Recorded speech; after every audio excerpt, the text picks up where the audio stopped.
Kidnapping Mr. Heineken. So Kidnapping Mr. Heineken is a story of 5 random guys who are down in their luck, don't have a lot of money, and they decide they don't want to be miserable anymore. So how do they go about not being miserable anymore?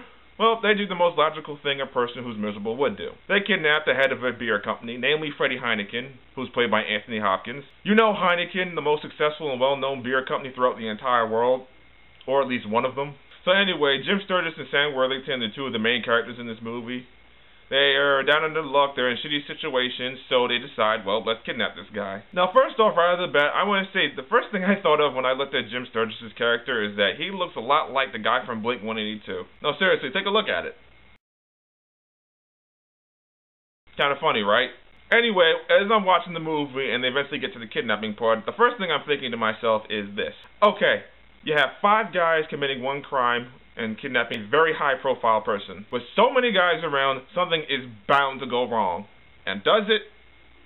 Well, I don't want to spoil it, but it's about as predictable as it sounds in some cases. And this actually is based off a real-life event, so yeah. The acting was actually pretty good. I noticed everybody kept up their accents. I think this might be the first time I've heard Sam Worthington speak with a full-on Australian accent. And part of me throughout the film is like, I kind of feel sorry for Anthony Hopkins. He's just a victim of this ransom kidnapping and he has no idea what's going on. But then again, that's Anthony Hopkins. He's one of the greatest actors of our time. The film's actually pretty interesting. It's not very long, but it does have a lot of interesting in it.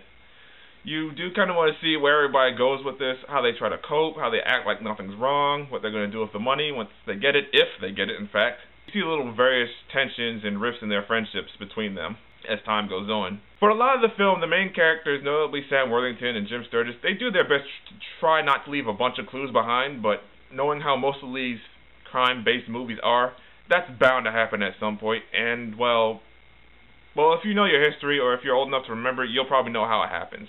Yeah, and you'll probably figure out how the movie ends. Ultimately, the movie wasn't a bore. It was actually pretty fascinating. I found myself entertained. I found myself wanting to go grab some more snacks as I watched it. And I found myself asking, maybe they'll finally get away with it. So did they get away with it? I'm not going to tell you. So by the end of Kidnapping Mr. Heineken, I was thoroughly entertained. I liked it. I liked the accents. That's not a whole lot to go on, but I just liked the movie. I did feel it drug around a bit a couple of times, but ultimately it's quite an enjoyable time, and I'll say it's worthy of a silver ribbon. So, Kidnapping Mr. Heineken, what did you think? Have you seen it? Did you like it? Did you dislike it? Whatever you think, leave me a comment below. Tell me how you feel. Don't forget to subscribe to my channel. Also, don't forget to check me out on Twitter at AsteroidMike. Don't forget to check out my blog. And as always, I will see you in the next video.